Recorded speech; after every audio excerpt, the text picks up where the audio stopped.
Think Forward. Think Research Channel.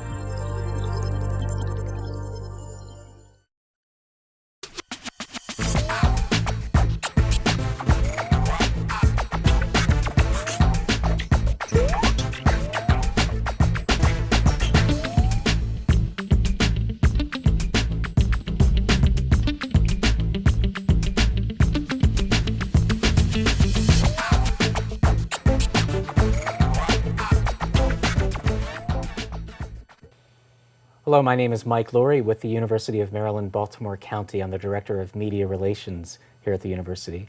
I'm with Professor Carlo DiClemente from the Psychology Department here at UMBC. How are you, sir? Good. Thanks, Mike. It's great to have you here. We're going to talk a bit about your research, a couple of books to which your name is prominently attached that I'll hold up for the camera. Changing for Good, which is more of a kind of layman's, I think, how-to manual for changing addictive behaviors. And then Addiction and Change, which I believe gets into more of practical and precise methods in this research. Why don't you talk about, Carlo, what got you interested in addictive behaviors as you completed your PhD at the University of Rhode Island? Sure. Actually, well, I didn't start out with an interest in addictive behaviors. I really have an interest in psychotherapy and behavior change. And so I was trying to kind of figure out how to look at issues of how do people change and trying to kind of figure that out. There are lots of different systems of therapy out there. There are lots of ways that people do psychotherapy. At one point, there are 250 different therapies.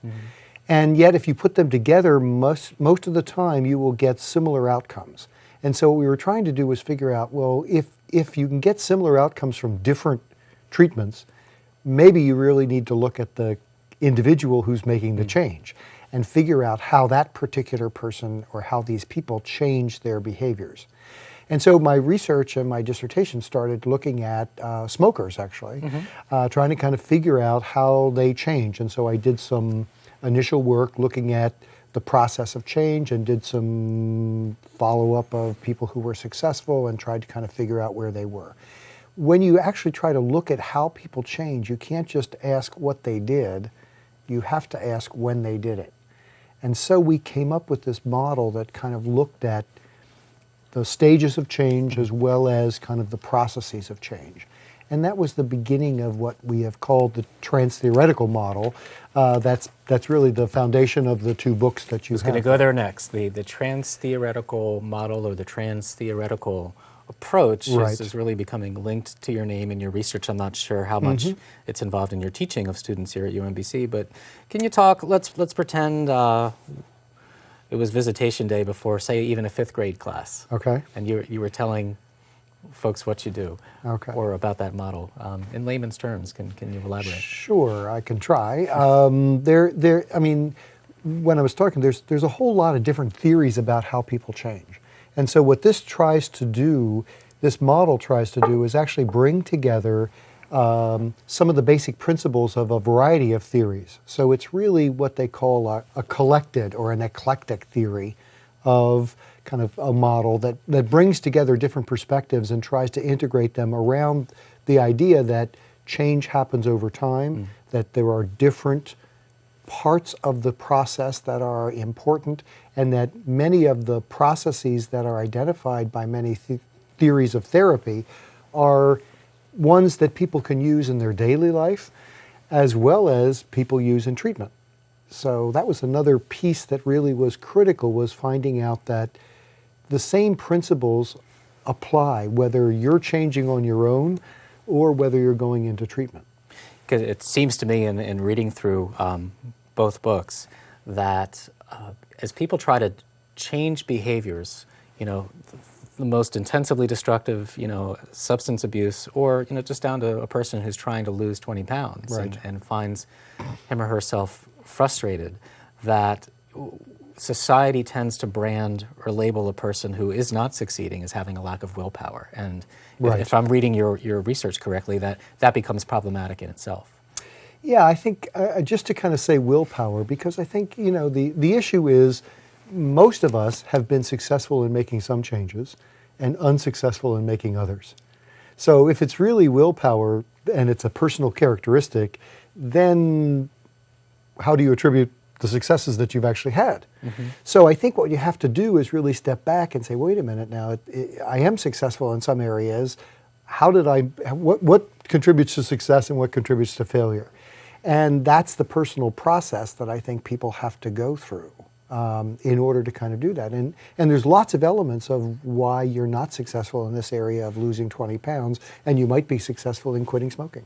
Right, something that leapt out to me, it's such a common issue, the person who's trying to lose that 5 or 10 or 30 pounds. And I believe in the second book, kind of the more clinical or scientific book, Addiction and Change, you point out, forgive me, I think it's the other one, but the first book, Changing for Good.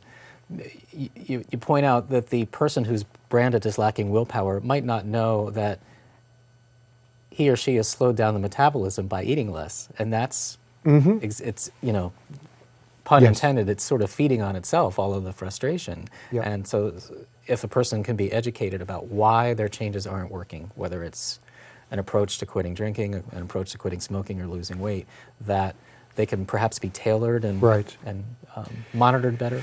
Yeah, that's the wonderful thing about actually working with addictions. I mean, the model has been used in lots of different behaviors for prevention as well as treatment. But the interesting thing about addictions are there's all of these, the physiological, it goes from the physiological to the social dimensions, and it incorporates all of those different dimensions. And again, to try and understand how those all operate, it's best if you understand that within this process of change. So that, yes, there are physiological things that might be helpful or harmful. For alcohol, for example, we know that some groups of people, many Asians have a physiological reaction to alcohol that's protective, that actually stops them from moving through this process and becoming more addicted. Now, you could still overcome that, but it's a little bit harder. So the biology fits in and underlies the process, but there's also, you can fight your biology, as most of us do at various points in time, and that's depending on how committed you are and how much you do of the other pieces of the change process. Is there anything in your work over the course of 20 years, specifically with alcohol abuse? And as an outpatient counselor, you've been consulted by many private and public organizations in this region, that has leapt out to you that either you really take home at the end of the day about the specific addiction of alcohol, or that applies across all of these challenges with addictive behaviors? Well, with all of these, I think you have to kind of figure that the individual has to come. I mean, we have these steps, and the stages are really steps, and they really represent some tasks that people need to accomplish in order to make a change. So we talk about a stage called pre-contemplation, where people just aren't thinking about changing. Well, if you're going to move from there, you need to increase people's interest and concern about the problem. So a lot of people will push aside concerns. No, I'm drinking like everyone else, or no, I'm fine. Well, every once in a while I drink a little bit too much, but I'm really fine. There's not a big problem here. As long as you don't see the problem or have any concern about the problem, it's hard for you to kind of go to the next step, which is really making a risk-reward analysis and saying, do I really need to change this? I mean, what's the pros, what's the cons, what's the pros of staying, what's the pros of changing, and doing that so that you come up with a firm decision. And a lot of times if that firm decision isn't there, then you can't move on to the next step, which is really making a commitment and planning to do the change. So what's interesting is I don't think there's one answer to your question. I think that it's a really good question, but people get tripped up all along the way on the path of this journey through change, and they can get tripped up at different points in time. I was taking some notes. I think this was from Addiction and Change, the more precise book, to use your language, and I kind of wrote a flow chart where different factors lead to the addiction. But what you found with your colleagues in your research is that the recovery follows a somewhat common path, across individuals, across addictive behaviors. Can you expand on that? Right. Well, that's what I was just talking about some, is that there is this path. And if you think about the pathway, the journey, if we talk about it, it's a similar journey of change for smokers, for drinkers, for all these individuals. You have to move through these tasks. You have to kind of move on, finish one of those, and do the next. I mean, when I'm giving talks these days, I kind of talk to people about, if I wanted you to, do you have an iPhone? I personally do not. Good. One day, So if I coming wanted to soon. convince you to kind of get an iPhone, which would be a big change, Right. I'd have to do the same kinds of tasks. I'd have to get you interested and concerned, have you make a decisional balance that said, yes, the iPhone is for me, my old phone isn't any good now anymore, I really need one of these. I'd have to get you to figure out how to get it and plan it and change your, if you're Verizon, you have to go to AT&T. Right. I'd have to get you to kind of go through and do it, and then I'd have to get you, teach you how to learn how Does to a do person it. want to get invested in all of these? And get in there, yeah.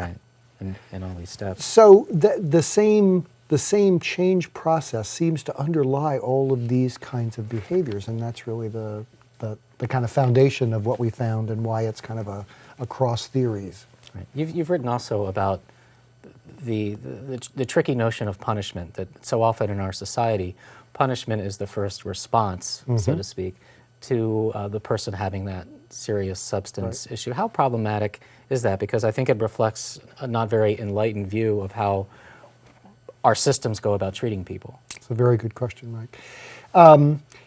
Punishment, as we've found it in psychological, it just suppresses behavior. So you can suppress a behavior without changing it. So I've had people come to me and say, you know, I'm going to stop drinking. Why? Well, I'm on probation for the next 3 months. So they don't want the punishment, and they're going to avoid that by not drinking for the next 3 months, but they're not going to quit. At the end of those 3 months, they're going to go back to drinking. The same with drug abusers, the same with, we do a lot of research, we've done research with pregnant women who they're going to stop smoking during the pregnancy. They're not really quitting because they go back to smoking right after the baby's born, the majority of them. So we can't, what punishment does and what we call it is kind of more of an extrinsic motivation. If you put extrinsic motivation in there, extrinsic motivation can stop you from doing behavior, but it doesn't necessarily help you. It can help you, but it doesn't necessarily help you to make it a change rather than just a suspension of the behavior. So it's a notion of things coming from within. It sounds very, very much so. What in recent years, what has the give and take been like with you and UMBC students? Is the outlook of an 18 to 22-year-old undergraduate, say, as we have about 9,200 undergraduates at UMBC, is that student's perspective about these issues different here in 2009 than, say, in 1999? That's an interesting question. I mean, I think that it's really perceptions of what's problematic changes dramatically over time. Because some things that are in at one point in time, you know, I grew up in the 60s where you had, and 70s where kind of, you know, there's lots more of different kind of drugs that people thought, well, that was cool to use. You know, alcohol kind of comes in and out, certain kind of drugs come in and out. What's interesting is I think there's lots more study drugs these days that people are using and they don't see as much of a problem with them, but they can be problematic as well. So in terms of, for instance, the drugs used to treat attention deficit disorder, I think that some students have used to just keep themselves awake at night who don't have an issue. Right. Well, and actually, you know, the biggest drug abuse problem in the United States is really non-prescription use of prescription medications. It's really not cocaine and heroin. Right. So, yeah, so I think that the kind of problems that you see change over time among, and the perspectives change over time among the students. I mean, I think currently students see smoking as much less attractive than 5 or 10 years ago. So the problem perception. I think the process perception, I'm not sure how that changes. It's interesting. I mean, I teach some upper level undergraduate courses in addictions, and the students that I've seen have really enjoyed kind of being in the class and learning about the process and seeing how that process can work across a number of different areas for themselves. Right. So with the trans-theoretical model as such a backbone of the research you've done through the years. What's ahead for you? Do you think, is there a research endeavor in the coming year or two that you're especially excited about? Yes, actually. We're doing a couple of things that are really, really interesting. We're actually trying to identify processes of change, or kind of how people change in a project that we have funded by the National Institute for Alcohol Abuse and Alcoholism. And we're getting people to kind of call us twice a week who are in treatment for drinking, and trying to kind of identify what are the key elements of commitment and decision making, and some of the things that I've just talked about. Right. How do those elements play in the process of kind of making changes in your drinking? So this mechanisms of change kind of research is something that I'm very interested in doing. We're also kind of, I'm also interested in bringing change actually into the community. So I actually run a group here called Center for Community Collaboration in the psychology department. And we're going out and really trying to empower community agencies funded by the AIDS administration and also funded by DHMH in the smoking area, to kind of go out and help the folks who are actually working with people to help them change, to teach them skills, motivational skills, and helping them to do that. So I've been very interested in dissemination. How do you actually disseminate good practice and best practices out in the community? And then we're also just kind of looking at, I was telling you about the stimulus projects that we're looking at. Right. There's one that's actually looking to try and get an fMRI machine to kind of at the Maryland Psychiatric Research Center that we would collaborate with, so UMBC and NPRC. Discuss what an fMRI machine is. It's a machine that actually looks at the brain and kind of can look at the brain functioning and lights up as different parts of the brain light up. So we're looking to try and see if we can translate the mechanisms of change research and look at it from a brain perspective as well. I think in the time we have left, I'd wanted to ask you about something you mentioned in a private conversation recently, a very interesting theory that I believe you've done some research into, as much as the country's financial crisis has been in the news, and the banking crisis, and research that you've done showing that, you know, these masters of the universe, as the Bonfire of the Vanities describe these titans in the financial and Wall Street world, really have a gambling addiction, that there were these billion-dollar losses at these financial institutions brought about by people who love to be on the cutting edge and are sort of risk junkies. It's fascinating to me. Could you expand on that? Yeah, I think what I saw in terms of what's happening in the financial markets is very similar to a gambling addiction. I mean, in gambling addiction, you have machines and you have games and you have other kinds of things. Many of the financial products really had no inherent value. They were kind of risk. You know, you lay your money down, you bet whether it's going up or you bet whether it's going down. And you do some of those kind of things. And it seems to me that where we got into trouble was people kind of got addicted to the risk and the risk taking, which is very heady, because if you see it going up, I mean, when you see those bells going off in the casinos and things going up and the numbers kind of going and you just want a big pot, it really changes. I mean, there is a neurochemical change. And so something like an endorphin, but it is. Right, it's very similar to that. I mean, they've actually done the neurology and kind of looked at the brain functioning and saw that in gambling you actually see some similar things that you see with substances. So I think that what's happened in that group is that they've become very addicted to the highs of that win. And one of the big things that you can identify in addiction, gambling addiction, is people chasing the loss. So trying to make up for the losses by kind of going and grounds. betting more, or going and back and betting some more, and you're going to do that. Or maybe I should make a bigger bet now because I lost on that one. And so that's part of what I think, what I've been reading actually in the paper is that's what you've seen, is that people have kind of chased the losses with kind of doing bigger and bigger bets. And that's why some of these are massive losses. And so recovery would require these individuals to kind of really kind of understand the gambling addiction and then kind of change the value system as well as the behavior that supports this. Otherwise, I don't think we don't get the change. You don't get real change.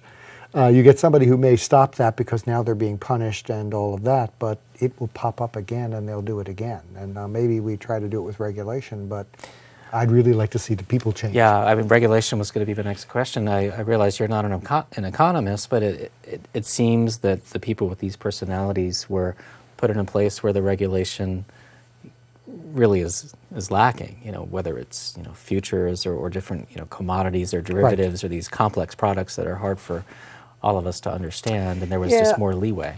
Well, I think that's true, but I think it's also true that what you really see is they sought areas that were unregulated and created areas that were unregulated. So if you see a gambler, that's what they will do. I mean, if they can't find the casino or they're banned from this casino, then you have internet gambling, or you go over here and do some other kind of thing. So if you're really driven to do this, you will find venues where you can do it, or people end up betting on just about anything because of the addiction and because of that sense that, I'm going to get this high back.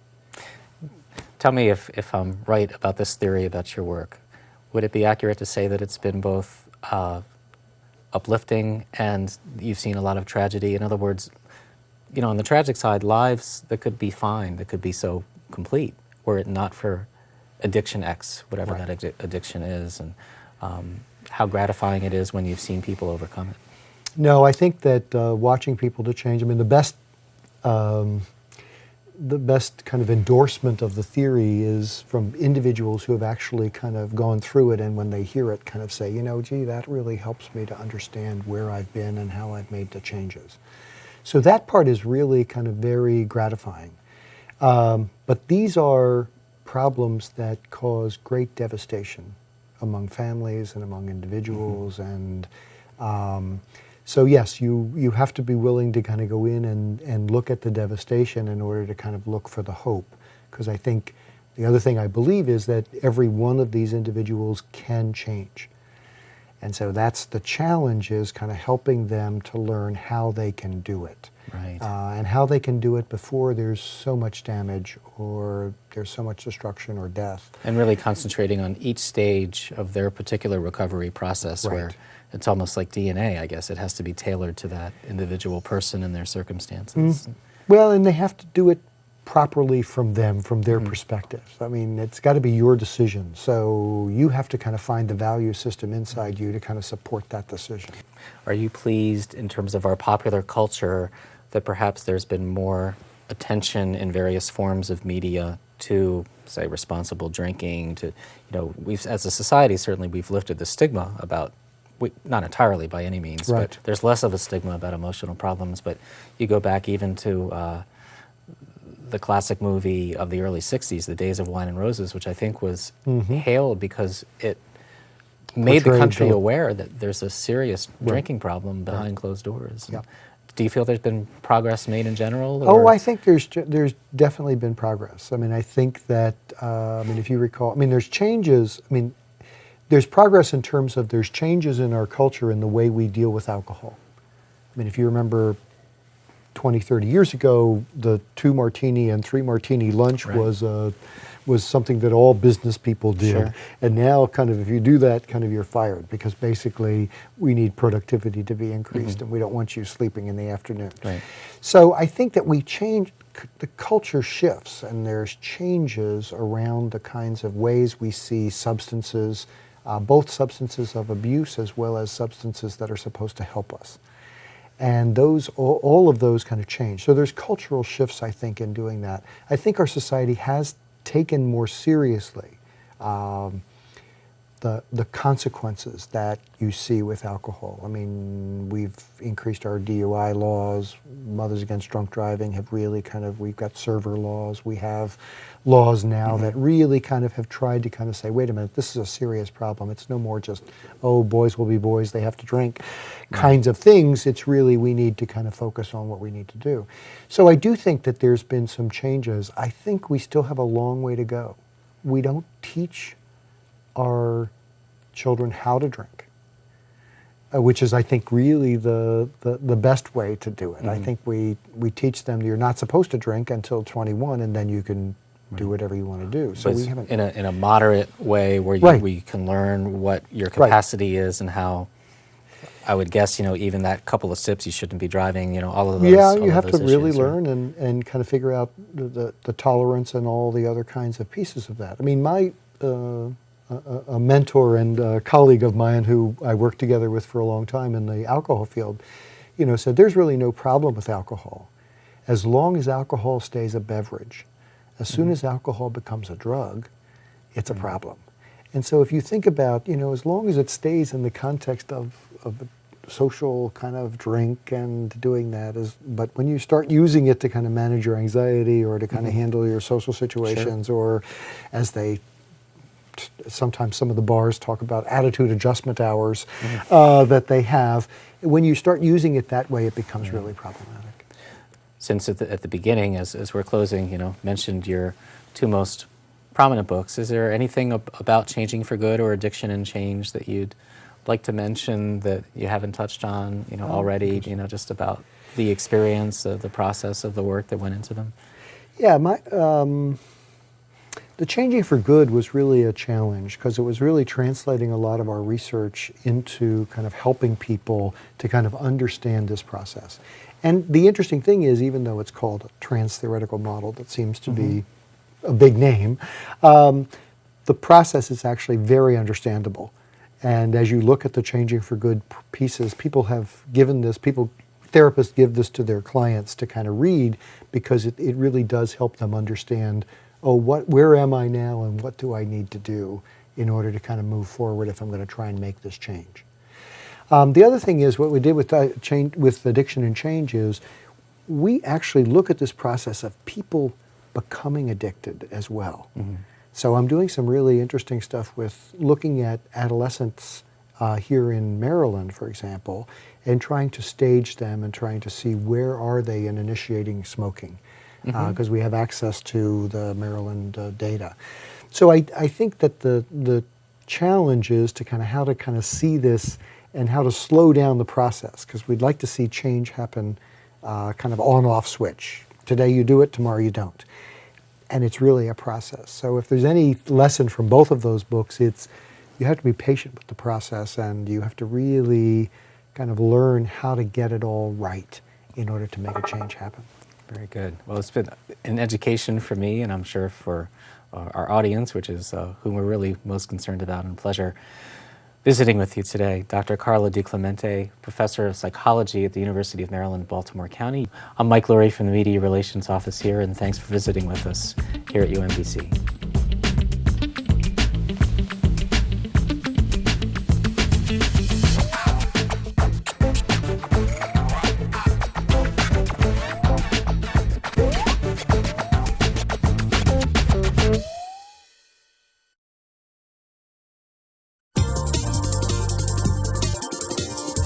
Think Forward.